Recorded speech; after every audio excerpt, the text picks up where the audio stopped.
आज ही Doubtnut app download करें। Doubtnut पर होगा अब आपके सभी मैथ्स, केमिस्ट्री, फिजिक्स और बायोलॉजी डाउट्स का सफाया। बस अपने क्वेश्चन की फोटो खींचो, उसे क्रॉप करो और तुरंत वीडियो सोल्यूशन पाओ। Download now. नमस्कार दोस्तों हमें यहाँ पर खाली स्थान दिया गया है और हमें इस खाली स्थान की पूर्ति करनी है।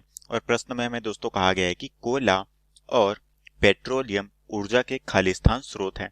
तो दोस्तों हमें यहाँ पर किसके बारे में पूछा गया है? दोस्तों यहाँ पर हमें कोयला और साथ में पेट्रोलियम, ठीक है। तो दोस्तों हमें यहाँ पर कोयला और पेट्रोलियम के बारे में पूछा गया है। तो दोस्तों हम जानते हैं कि ऊर्जा के स्रोतों को हमने कितने भागों में वर्गीकृत किया है दोस्तों? उसे हमने दो भागों में वर्गीकृत किया है, ठीक है। और ये दो भाग हमारे कौन कौन से हैं? दो भाग में वर्गीकरण किया है, ठीक है। और ये दो भाग हमारे कौन कौन से हैं? पहला भाग है दोस्तों हमारे पास नवीकरणीय और दूसरा कौन सा है? वो है हमारे पास अनवीकरणीय, ठीक है। तो दोस्तों हम जानते हैं कि नवीकरणीय में क्या होता है? नवीकरणीय ऊर्जा स्रोत दोस्तों हमारे वे स्रोत होते हैं जहां पर हमें ये प्रकृति में प्रचुर मात्रा में पाए जाते हैं, ठीक है। जैसा कि दोस्तों हमारा सूर्य की ऊर्जा हो गई, ठीक है, हमारी जल की ऊर्जा हो गई, ठीक है, जो कि हमारी प्रकृति में क्या है? प्रचुर मात्रा में पाई जाती है, ठीक है। और इन्हें दोस्तों हम फिर से यूज कर सकते हैं, जो कि हमारी नवीनीकरण किया जा सकता है। तो ये ऊर्जा के स्रोत दोस्तों हमारी क्या कहलाती है? ये हमारी नवीकरणीय ऊर्जा स्रोत के उदाहरण है, ठीक है।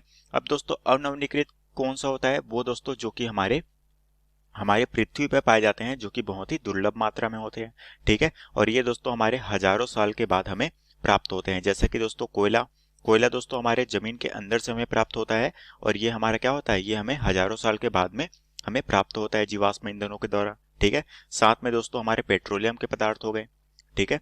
ये हो गया हमारा पेट्रोलियम पेट्रोलियम के पदार्थ जैसा कि पेट्रोल, डीजल, ये सारे दोस्तों हमारे क्या हैं? ये सारे दोस्तों हमारे अनवीनीकृत संसाधन हैं, क्योंकि दोस्तों हम इसे एक बार यूज करने के बाद हम इसे दोबारा यूज नहीं कर सकते, मतलब कि रिसाइकल नहीं कर सकते, ठीक है। तो ये हमारे क्या हो गए? अनवीनीकृत ऊर्जा स्रोत, जो कि हमारे प्रकृति में बहुत ही दुर्लभ मात्रा में है और ये हमें हजारों साल के बाद हमें प्राप्त होते हैं, ठीक है। तो ये दोस्तों हमें किसके बारे में पूछा गया है? हमें दोस्तों यहाँ पर कोयला और पेट्रोलियम के बारे में पूछा गया है, ठीक है। तो दोस्तों हम कह सकते हैं कि यहाँ पर कोयला और पेट्रोलियम ये हमारे कौन से ऊर्जा के स्रोत होंगे? हम कह सकते हैं दोस्तों ये जो हमारे हमने वर्गीकृत किया है उसके आधार पे ये हमारे किस में आ जाएंगे? ये हमारे अनवीनीकरण में आ जाएंगे, ठीक है। तो हम कह सकते हैं कि ये हमारे किसके उदाहरण है दोस्तों? ये हमारे अनवीनीकरण ऊर्जा स्रोत के उदाहरण है, ठीक है। तो यहाँ पर दोस्तों खाली स्थान की जगह में क्या आ जाएगा? हम कह सकते हैं कि खाली स्थान की जगह में आएगा यहाँ पर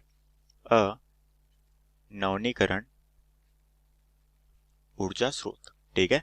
तो यहाँ पर दोस्तों खाली स्थान की जगह में आ जाएगा अनवीकरणीय, ठीक है। और यही दोस्तों में प्रश्न में पूछा गया था, जो कि हमारे प्रश्न का उत्तर है। तो आशा करता हूँ दोस्तों आपको ये प्रश्न समझ आया होगा। धन्यवाद।